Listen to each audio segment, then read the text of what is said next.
Gum ഗണപതിയേ നമഃ.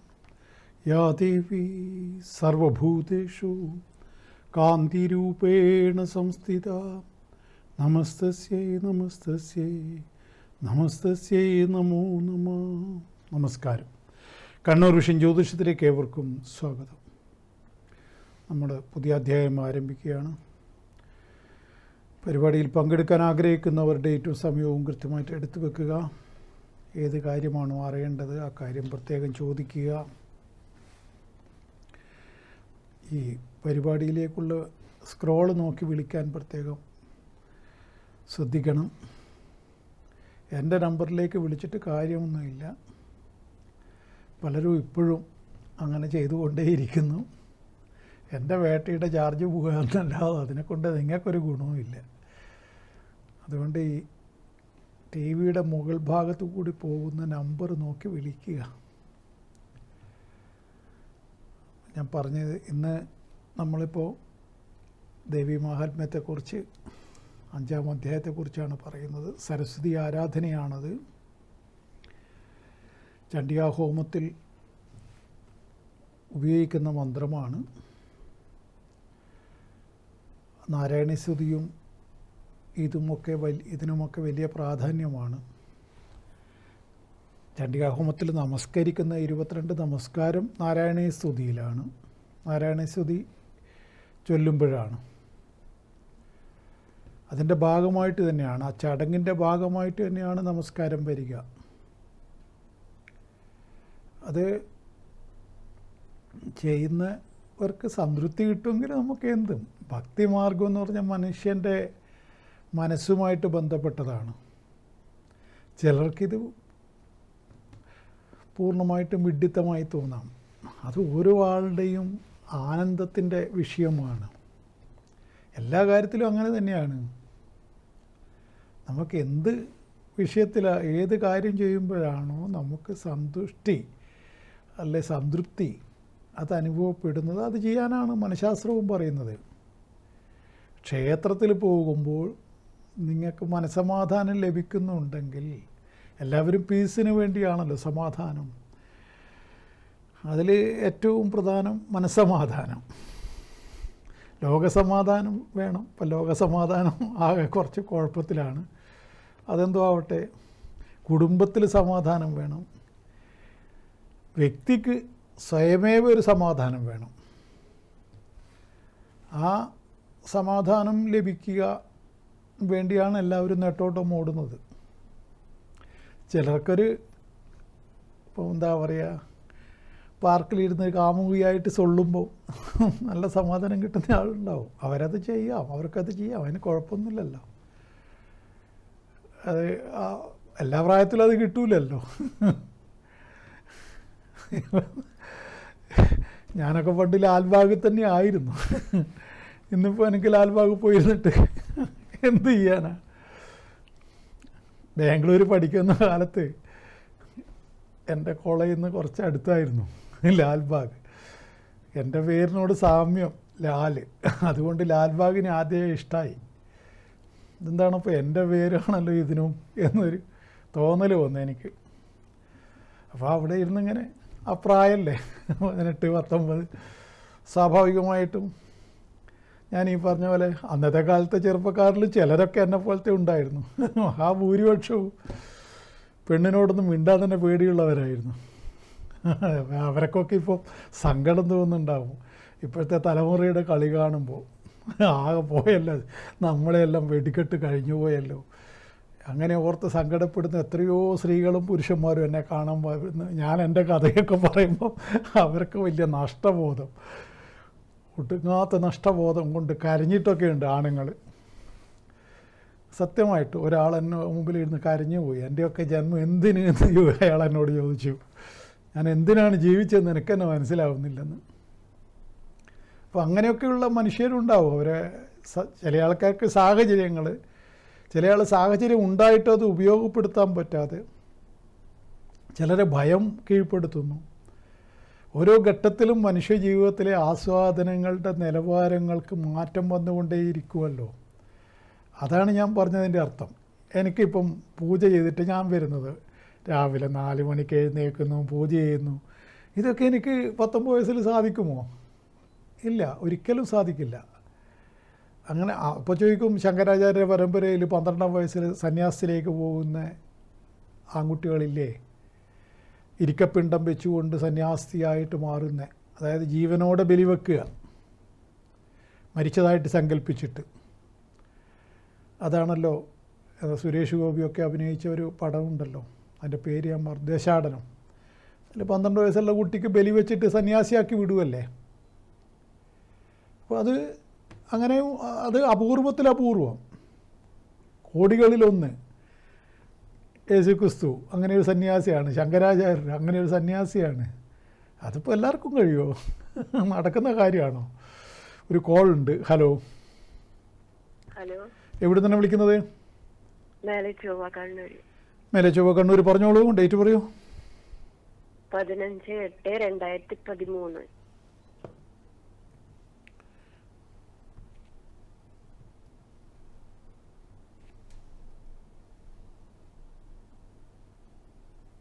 വൈകുന്നേരം 5:16.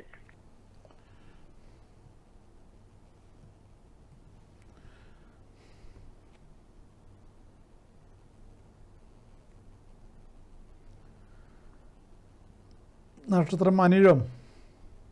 അതെ. ആരുടേതാണിത്? മകളുടെ മകന്റെയാണ്. മകളുടെ മകൻ്റെ. എന്താണ് അറിയേണ്ട വിഷയം?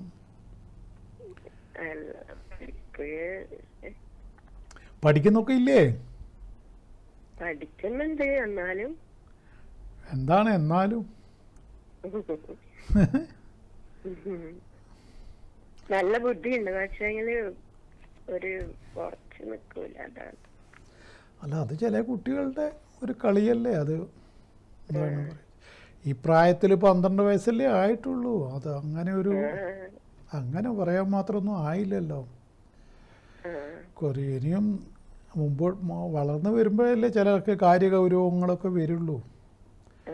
ഇവിടെ ജാതകപ്രകാരം വലിയ മോശമൊന്നും കാണുന്നില്ല. ഇപ്പോൾ ഉള്ള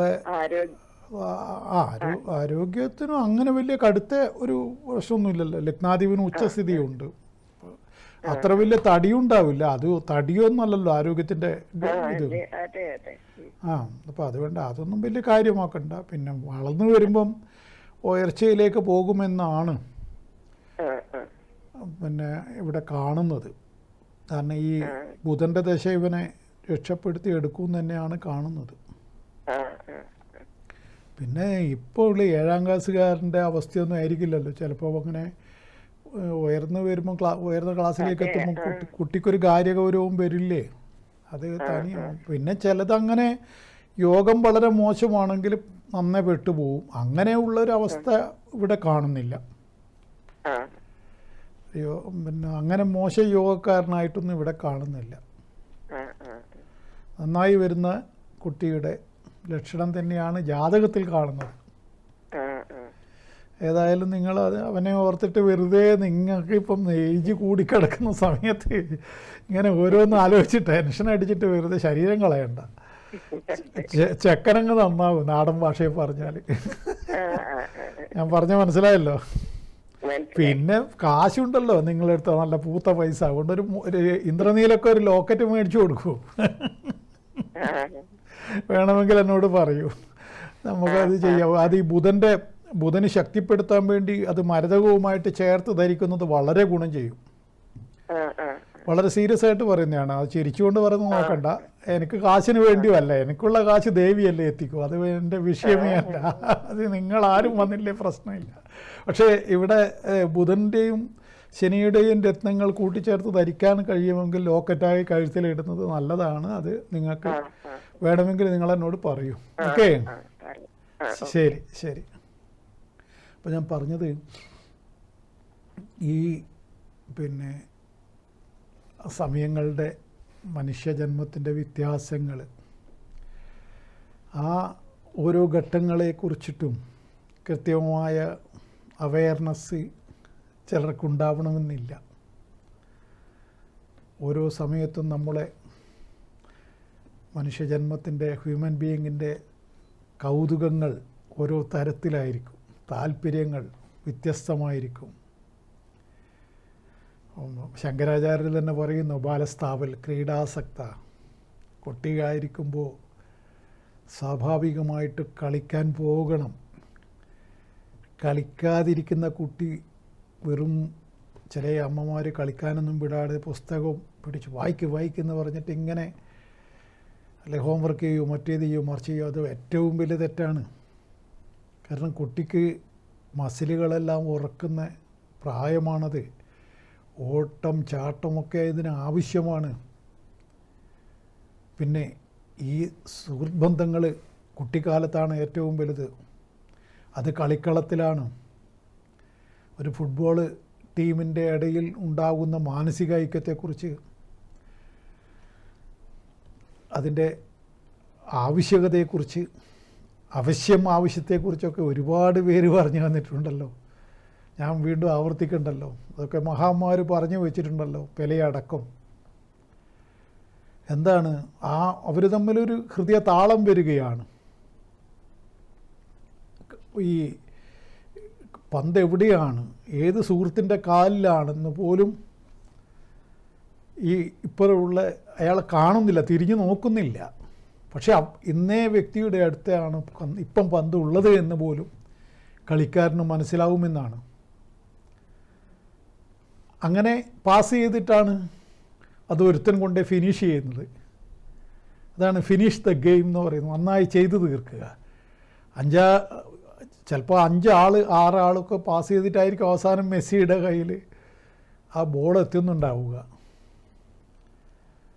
അത് മെസ്സിയാണ്, ഗോള് ഫിനിഷ് ചെയ്യാൻ ഏറ്റവും മിടുക്കൻ മെസ്സിയാണെന്ന് അവർക്കറിയുന്നത് കൊണ്ട് എല്ലാവരും തട്ടി അവസാനം മെസ്സിയുടെ കാലിലേക്ക് എത്തിച്ചു കൊടുക്കുന്നു, അല്ലെ മറഡോണയുടെ കാലിലേക്ക് എത്തിച്ചു കൊടുക്കുന്നു. അയാൾ അത് ഫിനിഷ് ചെയ്യാൻ അവരാണ് മിടുക്കന്മാർ. എല്ലാവർക്കും ഫിനിഷ് ചെയ്യാൻ മിടുക്കന്മാരായിരിക്കണമെന്നില്ല. അതൊരു സിദ്ധിയാണ്. പക്ഷേ അയാൾക്ക് ഒറ്റക്ക് അടിക്കാൻ പറ്റുമോ? അപ്പോൾ അവിടെയാണ് കൂട്ടായ്മ. ആ കൂട്ടായ്മ നേരെയായി കഴിഞ്ഞാൽ മാത്രമേ ഒരാളുടെ വളർച്ച പൂർത്തീകരണമാവുള്ളൂ. പക്ഷേ കൂട്ടായ്മയ്ക്ക് വിഘാതമായ പല ഘടകങ്ങളും വരാം. ചില വ്യക്തികൾക്ക് അങ്ങനെയും സംഭവിക്കാം. പല ഘടകങ്ങളും വന്നിട്ട് അയാൾ കൂട്ടായ്മയിൽ നിന്ന് അയാൾ പുറത്തായി പോകാം. അയാൾക്ക് ചങ്കുറപ്പുണ്ടെങ്കിൽ അയാൾ ഇരട്ടച്ചങ്കനാണെങ്കിൽ അയാൾ ജയിക്കും, അല്ലെങ്കിൽ അയാൾ തോക്കും. അത്ര തന്നെ. എല്ലാവർക്കും ഇരട്ടച്ചങ്കുണ്ടാവില്ലല്ലോ. 90% ആക്കും ഒരു ചങ്ക് തന്നെ കുറവല്ലേ. ഒരു കോളുണ്ട്. ഹലോ ഹലോ ഹലോ ഹലോ എവിടെ നിന്നാണ് വിളിക്കുന്നത്? അഴിയൂരുന്ന്. പറഞ്ഞോളൂ മാഡം. 97 നവംബർ 19.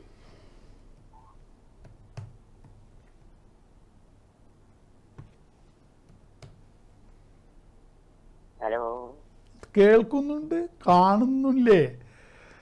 ടി വിയുടെ മുമ്പിലല്ലേ ഉള്ളത്?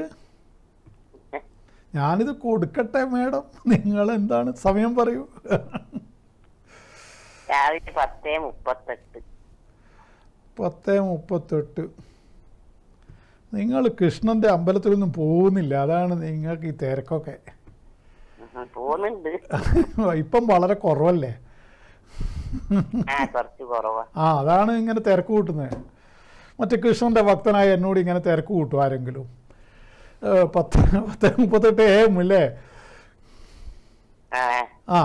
രാവിലെ അല്ലേ, കാലത്തല്ലേ? പുണർതം നക്ഷത്രം. ആരാണ് ആള്? ചെറുമോള്. ഇന്ന് എല്ലാവരും അമ്മമ്മമാരാണല്ലോ ഇതിന് രംഗത്ത് ഇറങ്ങിയിട്ടുള്ളത്. എന്താണ് ചെറുമോളെ കൊണ്ട് അറിയേണ്ടത്? കല്യാണാണല്ലേ? ഇതിങ്ങനെ വരുന്നു ഒന്നും ശരിയാകുന്നില്ല.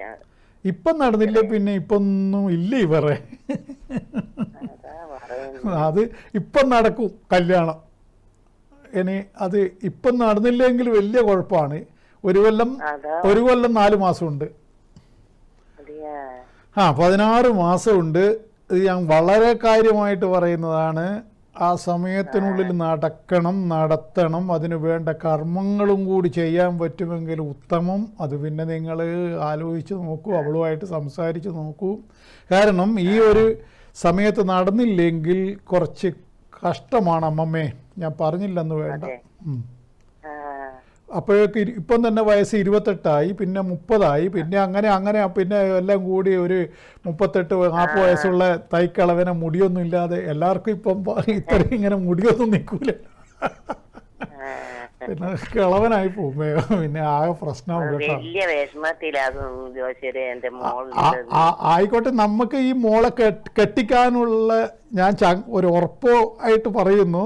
നിങ്ങൾ അതിനുള്ള ബന്ധപ്പെട്ടോളൂ, നമുക്കത് ചെയ്യാം. അവളെ കഴുത്തിൽ താലി കയറ്റുന്ന കാര്യം ഞാൻ ഉറപ്പ് തരുന്നു. എന്നെ വിശ്വസിക്കാൻ പറ്റുമെങ്കിൽ വിശ്വസിക്കും, അല്ലെങ്കിൽ വിട്ടേക്കോ. ഇതിപ്പോ ഇതിനൊന്നും തെളിവ് തരാനൊന്നും ആവില്ലല്ലോ. അതിപ്പോൾ ഓരോരോ ആളെ അയാളുടെ അനുഭവത്തിൻ്റെ പുറത്ത് അയാൾ പറയുന്നു. നിങ്ങൾക്ക് വേണമെങ്കിൽ വിശ്വസിക്കാം, അല്ലെങ്കിൽ വിട്ടേക്കാം. അയാളെ വെറും കള്ളനാന്ന് വിചാരിക്കുന്ന ആൾക്ക് അങ്ങനെ വിചാരിക്കാം. ഇയാളൊരു ദേവീൻ്റെ ആളാണെന്ന് വിചാരിക്കുന്നവർക്ക് അങ്ങനെ വിചാരിക്കാം. നമുക്കതിൽ വിഷയമില്ലെന്നേ. അത് രണ്ടു തരത്തിലും വിഷയമില്ല. രണ്ടു തരത്തിലുള്ള ചിന്തയും എന്നെ അലട്ടുന്നില്ല. നമ്മൾ ഒരു ഘട്ടം കഴിഞ്ഞ് നമ്മൾ വേറെ പടിയിലേക്ക് പോകും മാനസികമായിട്ട്. മൈൻഡ് സെറ്റ് മാറും നമ്മളുടെ. എൻ്റെ വിധി പോലെ ഞാൻ കഴിയും, അത് തന്നെ. നമ്മളെ വിധിയൊന്നും ആർക്കും മാറ്റാൻ കഴിയില്ല. എന്താണോ വിധിക്കപ്പെട്ട കാര്യങ്ങൾ അത് സംഭവിക്കും. അത് എങ്ങനെ നല്ലതായാലും മോശമായാലും. അതിനെ കുറിച്ച് ഓർത്ത് ടെൻഷൻ അടിക്കുന്നതൊക്കെ വിഡ്ഢിത്തരമാണ്. ആ വിശ്വാസം നിങ്ങൾക്കുണ്ടെങ്കിൽ നിങ്ങൾക്കിത് ഞാൻ പറയുന്നു, ഈ കുട്ടിയെ നമുക്ക് കല്യാണം കഴിപ്പിക്കാൻ ഇപ്പം അതിനുള്ള അനുകൂല സമയമാണ്. അതുകൊണ്ടാണ് ഇങ്ങനെ പറയുന്നത് 16 മാസം. അത് കഴിഞ്ഞാൽ ഞാൻ ഏറ്റെടുക്കൂല. പറഞ്ഞിട്ട് നിങ്ങൾ എന്നെ വിളിച്ച് ബന്ധപ്പെടാൻ പറയൂ അവരോട്. ഓക്കെ, ശരി, ദേവി കാക്കട്ടെ. ഓക്കെ. ഇപ്പം ഞാൻ പറഞ്ഞത് ഓരോരോ സമയമുണ്ടല്ലോ എല്ലാത്തിനും. ഇപ്പം നമ്മൾ പരിഹാരം ചെയ്താൽ പോലും ഏൽക്കണമെങ്കിൽ അതിനും ഉണ്ടൊരു സമയം എന്നാണ് പറയുന്നത്.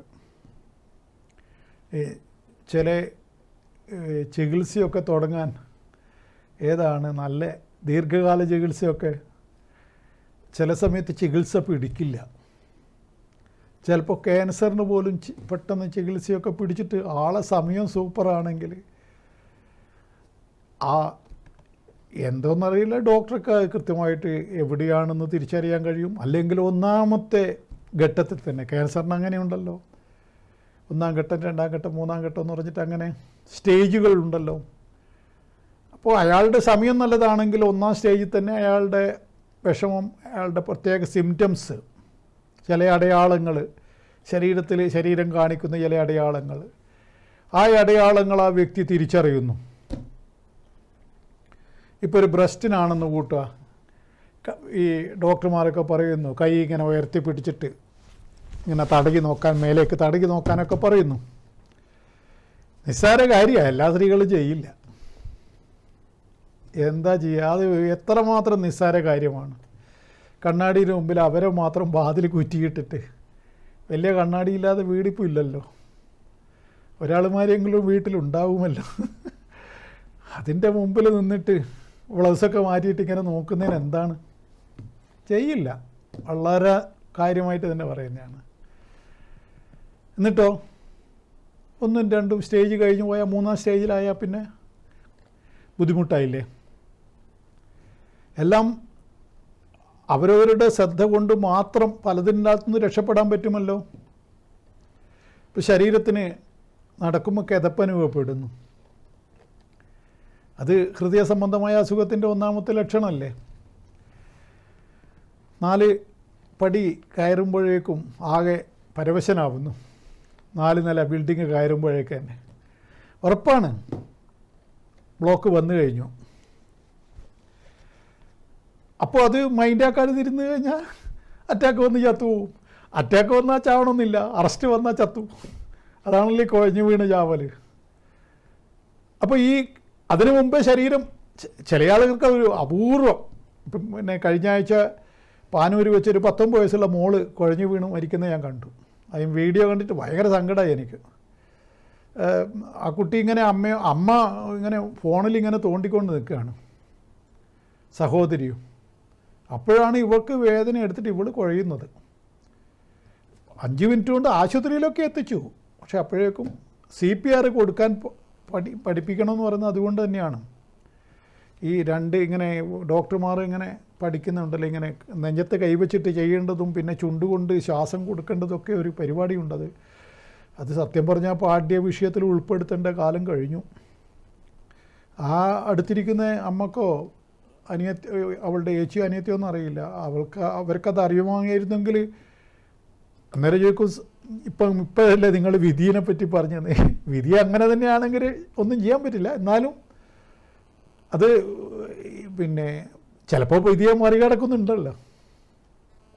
അങ്ങനെയാണല്ലോ ചില വണ്ടിയൊക്കെ അടിച്ചു കിടക്കുന്ന അതിൽ ഇപ്പം പിന്നെ ഒരു തമിഴ്നാട്ടിൽ വെച്ച് നടന്ന ഒരു ആക്സിഡൻറ്റിൽ വണ്ടിയിലുള്ള 8 പേരും മരിച്ചു, കുട്ടി മാത്രം തെറിച്ചു പോയി പുല്ലിൽ വീണിട്ട് രക്ഷപ്പെട്ട കഥ കേട്ടിട്ടില്ലേ?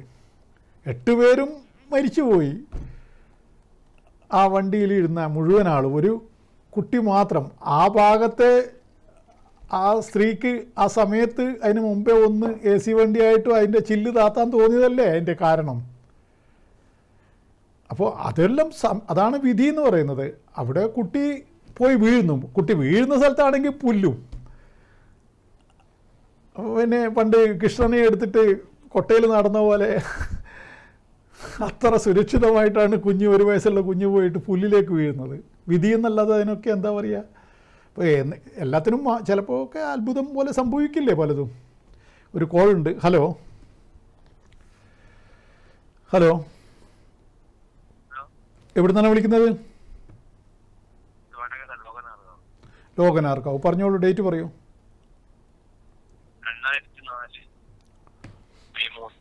2004 മെയ് 3. ഓക്കെ. രാത്രി 7:44.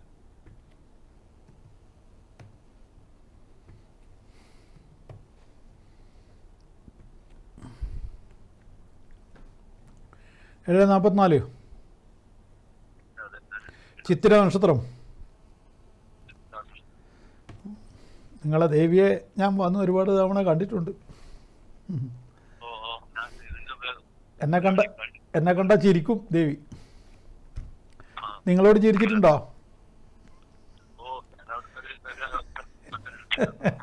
എല്ലാവർക്കും അത് കാണാൻ കഴിയില്ല. അതുകൊണ്ടാ അത്. അതെയോ? ശരി ശരി. കൊടിയേറ്റം ഇന്നാണോ? അല്ല, ലോകനാർക്കാവിലമ്മയുടെ ചിരി എല്ലാവർക്കും കാണാൻ കഴിയില്ലെന്നാണ്. മഹാപുണ്യം ദൈവിക വിഷയത്തിൽ. ആ ശരി. ഓക്കെ. നിങ്ങളുടെ വർത്തമാനം മുറിഞ്ഞു പോകുന്നു. നിങ്ങൾ നിൽക്കുന്ന സ്ഥലത്ത് നിന്ന് മാറി നിൽക്കൂ. എന്തോ റേഞ്ച് ഇല്ല അവിടെ. ഓ, കേൾക്കുന്നുണ്ടെങ്കിലും വ്യക്തതയില്ല. ഒന്ന് മുറിഞ്ഞു പോകുന്നു. കുറച്ചൊന്ന് ഇങ്ങോട്ട് പുറത്തേക്ക് വരി.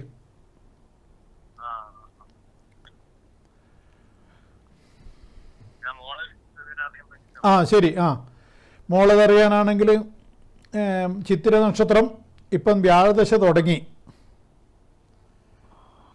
മനസ്സിലായോ? ഇപ്പോൾ രാഹുദശ കഴിഞ്ഞത് 2024 9-ാം മാസമാണ്. ഇപ്പം വ്യാഴത്തിൻ്റെ സ്വാപഹാരമാണ്. ഈ 10-ാം മാസം വരെ സ്വാപഹാരം. അത് കഴിഞ്ഞാൽ ശനിയുടെ അപഹാരം. ശനിയും ഇവൾക്ക് അത്ര നല്ലതല്ല. വ്യാഴം നല്ലതാണ്, ശനിയുടെ അപഹാരം കുറച്ച് മോശമാണ്. അതിനുശേഷമായിരിക്കും ഇവളുടെ നല്ല കാലം തുടങ്ങുക.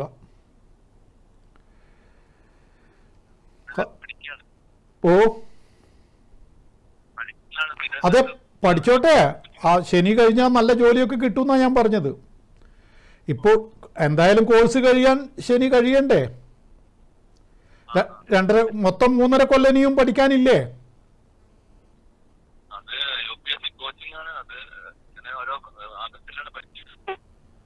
അതെന്താണ്, നമ്മൾ തമ്മിലുള്ള വർത്തമാനം ശരിയാവുന്നില്ല. അതാണ് പ്രശ്നം. ഇപ്പോൾ നിങ്ങൾ പുറത്തേക്ക് കുറച്ചുകൂടി ദൂരത്തേക്ക് നടക്കൂ. ഓ കാര്യങ്ങൾ പറഞ്ഞാൽ മോഹൻ കേൾക്കുന്നുണ്ട് ടി വിയിൽ. ആ ശരി ശരി. അപ്പോൾ ഇവളുടെ ജാതകപ്രകാരം ഇവൾക്ക് ഈ പറഞ്ഞ വ്യാഴദശയിൽ വലിയ സൗഭാഗ്യങ്ങൾ വന്ന് അണയുമെന്ന് തന്നെയാണ് ഞാൻ പറയുന്നത്. അത് മൊത്തം 3.5 കൊല്ലം വരെയാണ് ഇവൾക്ക് അത്ര നല്ല സമയമായിരിക്കില്ല. അതിനുശേഷം സമയം തെളിയുകയും വലിയ ഉയർച്ചയിലേക്ക് നിങ്ങളുടെ മകൾ മുമ്പോട്ടേക്ക് പോവുകയും ചെയ്യുമെന്നാണ് ഞാൻ ജാതകഫലം പറയുന്നത്. പിന്നെ ജാതകപ്രകാരം അഷ്ടമത്തിൽ ചൊവ്വ ശനിയുമായിട്ട് യോഗം ചെയ്യുന്നൊരു ദോഷമുണ്ട്. അത് വിവാഹ വിഷയത്തിലുള്ള ദോഷമാണ്. അതിന് വേണ്ടിയിട്ടുള്ള പരിഹാരങ്ങളൊക്കെ ചെയ്യുന്നത് നല്ലതാണ്. വ്രതാനുഷ്ഠാനങ്ങളും മറ്റൊക്കെ വളരെയേറെ ഗുണം ചെയ്യും. ഇപ്പോൾ പക്ഷേ അവൾ പഠിക്കുന്ന ഒരു സീരിയസ് ആയ ഒരു അവസ്ഥയായതുകൊണ്ട് അതൊന്നും അവൾക്കിപ്പോൾ തലയിൽ കയറണമെന്നില്ല. അവളിപ്പം തൽക്കാലം ഞാൻ നിങ്ങളുടെ അറിവിലേക്കൊന്നും മുൻകൂട്ടി പറഞ്ഞെന്ന് മാത്രമേ ഉള്ളൂ. അവൾ തൽക്കാലം അവളുടെ പഠനം തുടരട്ടെ. പക്ഷെ ഇങ്ങനെ ഒരു സംഭവം ഉണ്ട് എന്നുള്ളൊരു സൂചന അവൾക്ക് കൊടുക്കണം. അത് പ്രത്യേകം പറഞ്ഞില്ലെന്ന് വേണ്ട. പിന്നെ മാളവ്യയോഗം പോലെയുള്ള നല്ല യോഗങ്ങൾ, നല്ല പിന്നെ എന്താ പറയുക, വലിയ ഉയർച്ചയിലേക്ക് എത്തുന്ന ചില നല്ല നല്ല യോഗങ്ങളൊക്കെ നിങ്ങളുടെ മകൾക്ക് ഇവിടെ കാണുന്നു. പിന്നെ അച്ഛനെ കൊണ്ട് മകൾക്ക് വലിയ ഗുണമാണ്. സൂര്യൻ ഉച്ചസ്ഥിതിയാണ്. അതുകൊണ്ട് അച്ഛനും മോളും തമ്മിൽ നല്ല ആത്മബന്ധം ഉണ്ടാവും. അത് മകൾക്ക് വളരെയേറെ ഗുണകരമായിട്ട് ഭവിക്കും. ഞാൻ പറയുന്നത് മനസ്സിലാവുന്നുണ്ടോ? അച്ഛനും മോശമില്ലാത്ത അവസ്ഥ അച്ഛനും ഉണ്ടാവുമെന്നാണ് ഇവിടെ കാണുന്നത്. എന്തോ ആവട്ടെ, നന്നായിട്ട് വരട്ടെ. Okay okay okay. അപ്പോൾ ഞാൻ പറഞ്ഞത് പിന്നെ എന്താണ്, നമുക്കിനി കാര്യങ്ങൾ പറയണമല്ലോ, ഓരോന്നോരോന്ന് ഇങ്ങനെ പറഞ്ഞു കൊടുക്കണം. ഇതൊക്കെ പറയുന്ന പല കാരണങ്ങളുണ്ട്. രോഗത്തെക്കുറിച്ചും മറ്റൊക്കെയുള്ള അവബോധം നമുക്ക് തന്നെ സ്വയമേവ ഉണ്ടെങ്കിൽ കുറേയൊക്കെ ഇങ്ങനെയുള്ള അവസ്ഥയിൽ നിന്നും രക്ഷപ്പെടാൻ സാധിക്കും. പഠിപ്പ് ഒരു തരത്തിൽ മാത്രം പോരാ. ചില ആളുകളുണ്ടാവും അക്കാഡമിക്കൽ ബ്രില്യൻറ്റ് എന്ന് പറയും. ഇത്ര നീളത്തിലാണ് ഡിഗ്രിയൊക്കെ ഉണ്ടാവുക. പക്ഷേ തല ശൂന്യമായിരിക്കും. ആ പഠിച്ച എക്കണോമിക്സ് ആണെങ്കിൽ എക്കണോമിക്സ് തീർന്നു. പെട്ടിക്കടക്കാരൻ്റെ അറിവ് വേറെയാണ്. മോരും വെള്ളം വിറ്റാലാണോ നാരങ്ങ വെള്ളം വിറ്റാലാണോ ലാഭം കൂടുതൽ? ഈ പ്രൊഫസർക്കത് അറിയില്ല. അയാൾക്ക് ഇങ്ങനെ എന്താ പറയുക, എക്കണോമിക്സിലെ വലിയ വലിയ തിയറികളൊക്കെ അയാൾക്ക് അറിയാം. അപ്പോൾ ഇത് ഏത് വിറ്റാലാണ് ലാഭം ജാസ്തി കിട്ടുക എന്ന് പെട്ടിക്കടക്കാരനെ അറിയുള്ളൂ. അതാണ്. സിഗരറ്റ് വിൽക്കാൻ അവന് വലിയ താല്പര്യം ഉണ്ടാവില്ല. കാരണം സിഗരറ്റ് വിറ്റാൽ 1 ഉറുപ്പ്യ അത്രയും ലാഭം കിട്ടും, അല്ല 2 ഉറുപ്പ്യ. പക്ഷേ ഒരു നാരങ്ങ വെള്ളം കൊടുത്താൽ എന്തായാലും അവന് 10 ഉറുപ്പ്യയും കൊണ്ട് തടയും. ഈ പ്രാക്ടിക്കൽ നോളജ്, ഇതാണ് ജീവിതായോധനത്തിന്. ഈ അറിവാണ് വേണ്ടത്. ഈ അറിവില്ലാത്തവർ ഇങ്ങനെ തിയറിയൊക്കെ പഠിച്ചിട്ട് ഇങ്ങനെ ഇരിക്കും. അത്ര തന്നെ തത്വവും പറഞ്ഞിരിക്കും. വലിയ ഫിലോസഫിയൊക്കെ പറഞ്ഞു കളി അത്തരം മനുഷ്യന്മാർ. പ്രാക്ടിക്കൽ ലൈഫിൽ അട്ടർ ഫൗളായിരിക്കും അവരുടെ ജീവിതം. അതാണ് അവരുടെ ഭയങ്കര വലിയ സൈക്കോളജി പ്രൊഫസറാണ്, പക്ഷെ ഭാര്യയെ സ്നേഹിക്കാറില്ല എന്ന് പറഞ്ഞ പോലെയാണ്. സൈക്കോളജീൻ്റെ സൈക്കാട്രീൻ്റെ ഒക്കെ വലിയ ചികിത്സകനൊക്കെ ആയിരിക്കും. പക്ഷേ ഭാര്യയെ സ്നേഹിച്ചാൽ മാത്രമല്ലേ ഭാര്യ തിരിച്ച് ഇങ്ങോട്ട് സ്നേഹിക്കൂ. അല്ലാതെ ലോകത്തിൽ ഏതെങ്കിലും ഒരു പെണ്ണ് തിരിച്ച് സ്നേഹിക്കുമോ? അങ്ങോട്ട് സ്നേഹിക്കാതെ ഇങ്ങോട്ട് സ്നേഹിക്കുന്ന ഏതെങ്കിലും ഒരു വിദ്യ മൃഗങ്ങൾക്ക് പോലും ഇല്ലല്ലോ. ഇപ്പം എൻ്റെ വീട്ടിലെ പൂച്ച എൻ്റെ അടുത്താണ് കിടക്കുന്നത്. എന്തുകൊണ്ടാണ്? ഞാനാണ് അവളെ ഏറ്റവും കൂടുതൽ സ്നേഹിക്കുന്നത്. അവൾക്ക് വേണ്ടി സമയം കണ്ടെത്താൻ ഞാനേ തയ്യാറാവുന്നുള്ളൂ. അവൾക്ക് കൃത്യമായിട്ട് ഭക്ഷണം കൊടുക്കുക. ഇപ്പം 5 മക്കളും ഉണ്ട്. മക്കൾക്കും പാല് കൃത്യമായിട്ട് കൊണ്ടേ കൊടുക്കുക. ഇപ്പം മക്കൾ അടുത്ത് മാത്രമാണ്. പ്രസവിച്ച് കഴിഞ്ഞാൽ പിന്നെ എന്നെ വേണ്ട. പിന്നെ അത് തന്നെ ആ മക്കൾ വളർന്നു കഴിച്ചാൽ മാത്രമേ എന്നെ മൈൻഡാക്കുള്ളൂ. അതുവരെ ഭക്ഷണത്തിന് വന്നിട്ട് എന്നെ മുട്ടി ഒരുമിയിട്ട് കൊണ്ടുപോയിട്ട് എന്നെ കൊണ്ട് ആ ഭക്ഷണം കൊടുപ്പിക്കും. അതാണ്. അപ്പോൾ മൃഗങ്ങൾക്ക് പോലും ഈ സ്നേഹം വേണം. അതില്ലാതെ മനുഷ്യൻ സൈക്കോളജീൻ്റെ പ്രൊഫസറായിട്ടോ അല്ലെങ്കിൽ സൈക്കാട്രിസ്റ്റിൻ്റെ വലിയ ഡോക്ടറായിട്ടോ ഒന്നും കാര്യമില്ല. അപ്പോൾ അതേപോലെ ഓരോരോ ജീവിതത്തിന് പഠിക്കുന്ന പാഠങ്ങളുണ്ട്. ആ പാഠങ്ങൾ പഠിക്കുന്നതിലാണ് ജീവിത വിജയം കിടക്കുന്നത്. അല്ലെങ്കിൽ ഇങ്ങനെ ജീവിച്ചങ്ങ് പോകാം, അത്ര തന്നെ. ചാക്കരി മേടിക്കാം ആ ശമ്പളം കൊണ്ട്. എന്തിനാ ജീവിച്ചതെന്ന് ചോദിച്ചാൽ കുറച്ച് കഴിഞ്ഞാൽ നഷ്ടക്കച്ചവടം തന്നെ. നമുക്കൊന്നും ഏതായാലും ഇപ്പോൾ പോയാലിപ്പോൾ നഷ്ടക്കച്ചവടമൊന്നുമില്ല, ഭയങ്കര ലാഭമാണ്. എങ്ങനെ കൂട്ടിയാലും ലാഭമാണ്. ഇനി എന്താ, അതാണ് വിധി എന്ന് പറയുന്നത്. ഏതായാലും നമുക്ക് ഇതിലേക്ക് വരാം. ദേവിയുടെ യാദേവി സർവഭൂതേഷു കാന്തിരൂപേണ സംസ്ഥിത എന്ന് പറയും. അതിൻ്റെ അർത്ഥമാണ് പറയേണ്ടത്. ഒരു കോൾ ഉണ്ട്, അതിനുശേഷം വരാം അതിലേക്ക്. ഹലോ. ഹലോ, എവിടെ നിന്നാണ് വിളിക്കുന്നത്? വടകരയിൽ നിന്നാണ്. എവിടെ? വടകര. വടകര, പറയൂ. 2002 ആഗസ്റ്റ് 1.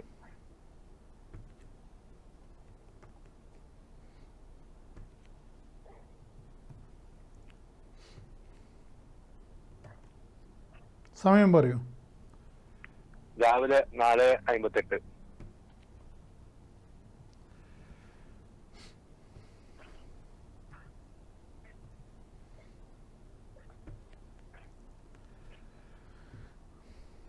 അശ്വതി, അതെ.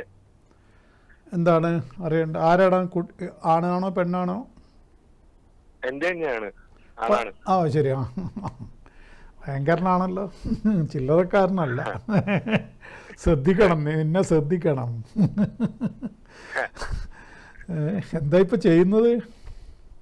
ഇപ്പൊ IT കഴിഞ്ഞു. ഇനി എന്താ പരിപാടി? അതിന്റെ അടുത്ത് അപ്രന്റീസ്ഷിപ്പ് ചെയ്യണം. ആ, അതെവിടെയാണ്? റെയിൽവേ നോക്കിയിട്ടുണ്ട്. ഓ, മോഹൻലാൽ ചോദിച്ച പോലെ വൈകിട്ട് എന്താ പരിപാടി എന്ന് ചോദിച്ച പോലെ. വേണ്ടാത്ത പരിപാടിക്കൊന്നും പോകണ്ട കേട്ടോ. ഇല്ല, കാരണം ഈ തലതിരിഞ്ഞൊരു സമയമാണിത്. വളരെ വളരെ ബൈക്കിൽ പോലും ശ്രദ്ധിക്കണം. വെറുതെ ഒരു വലിയ ഉയർച്ച വരേണ്ട സമയത്ത് ഇത് കഴിഞ്ഞാലാണ് ഉയർച്ച ഉണ്ടാവുക. ഈ 30 വരെയുള്ള കാലഘട്ടം അത്ര നല്ലതൊന്നുമല്ല. ഇപ്പം ജോലി ആ സമയത്തിനടക്ക് നേടിയെടുക്കുകയും വേണം. ഇപ്പം ഒരുപാട് അല്ല ഇപ്പം ജോലി ഇപ്പം 5 കൊല്ലം കൊണ്ട് ജോലി എന്തായാലും വേണമല്ലോ.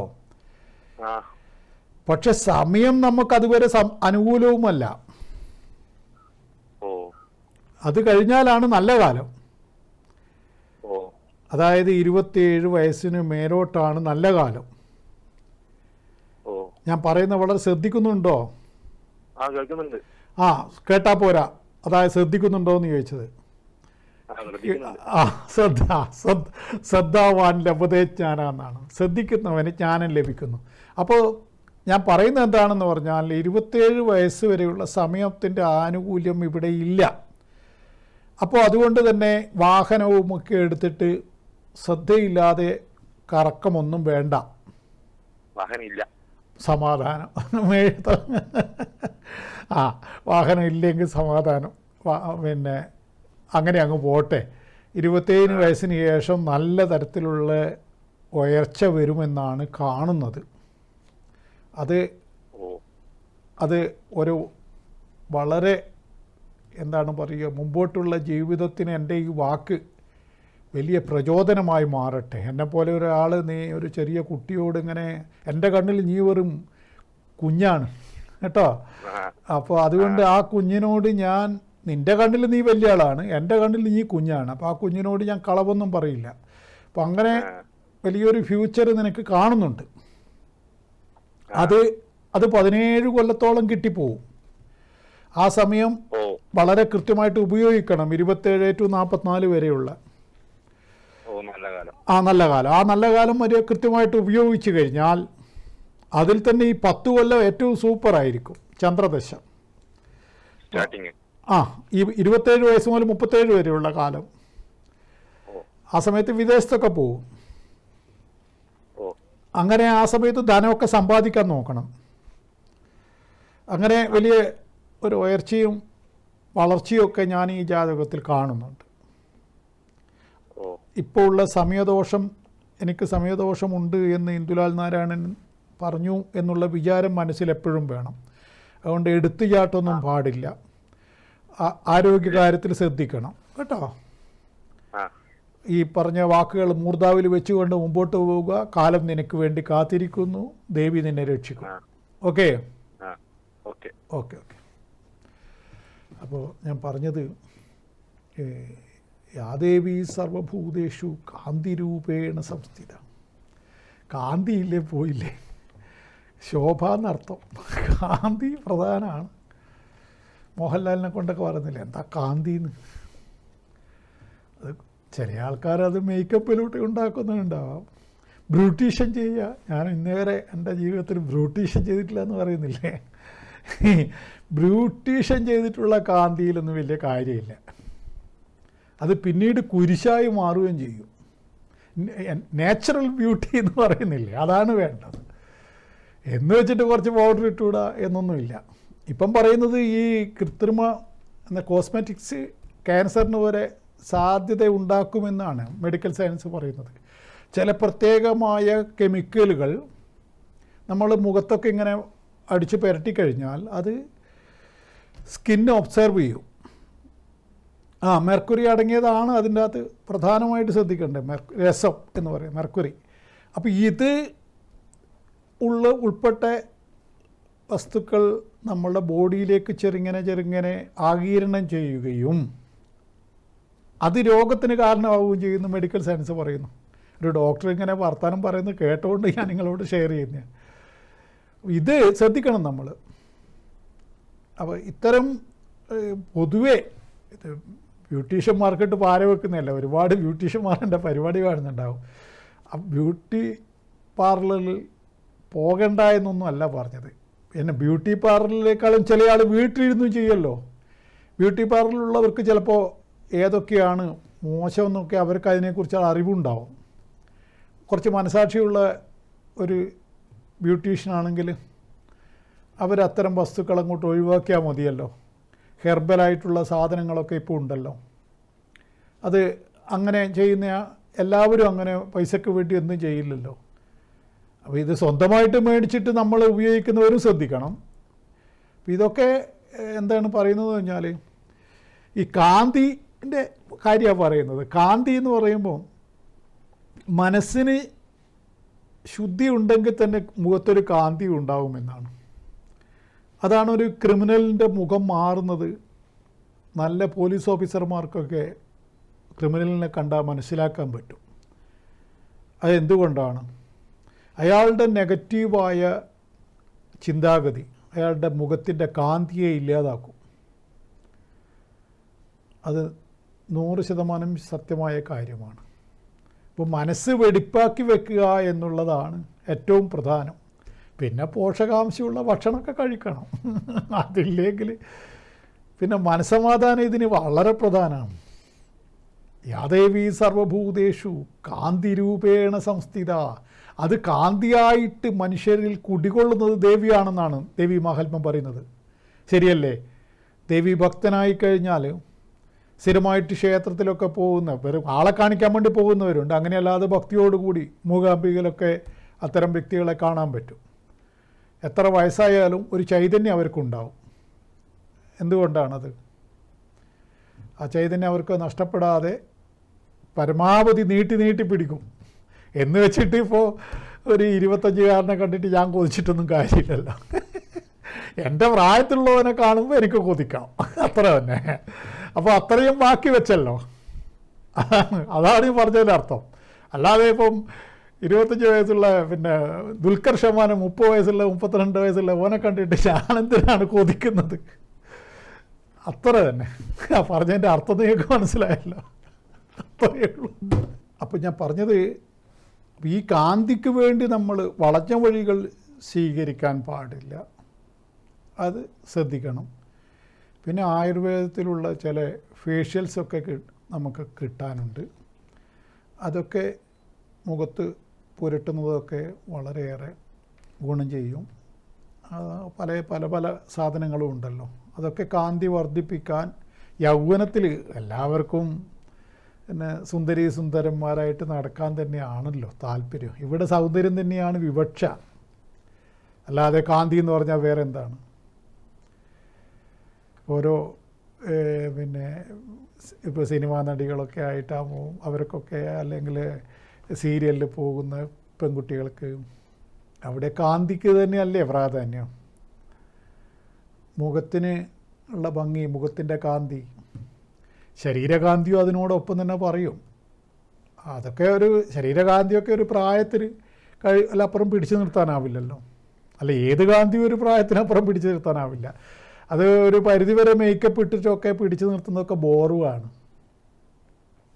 അത് പിന്നെ അതാണ് യുവതിയുടെ പിന്നെ എന്താ സൗന്ദര്യത്തിന് വേണ്ടി യുവതി ചെയ്യുന്ന പ്രവർത്തനങ്ങളൊക്കെ നമുക്ക് അംഗീകരിക്കാൻ പറ്റുമ്പോൾ, ഒരു മധ്യവയസ്സ് കഴിഞ്ഞിട്ടും വൃദ്ധയായിട്ടും വെറുതെ ബ്യൂട്ടി പാർലറിൽ പോയിട്ട് ഇങ്ങനെ പൈസ കളഞ്ഞ സ്ത്രീയെ നോക്കി നമ്മളിങ്ങനെ താടിക്ക് കൈ കൊടുക്കും.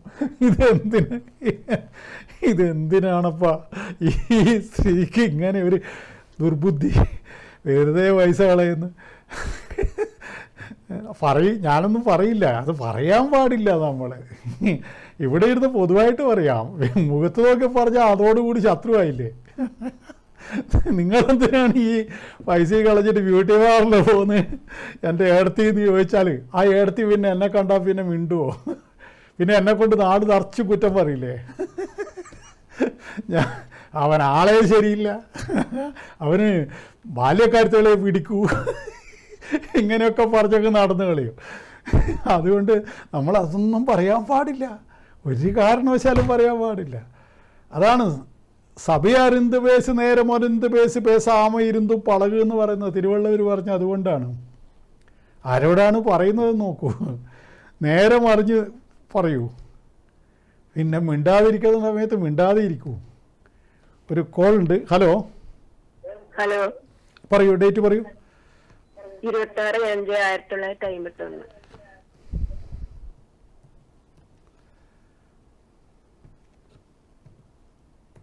3:02 PM.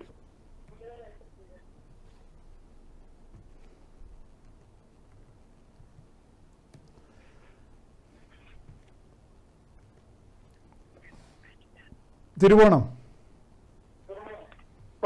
തിരുവോണം നക്ഷത്രം.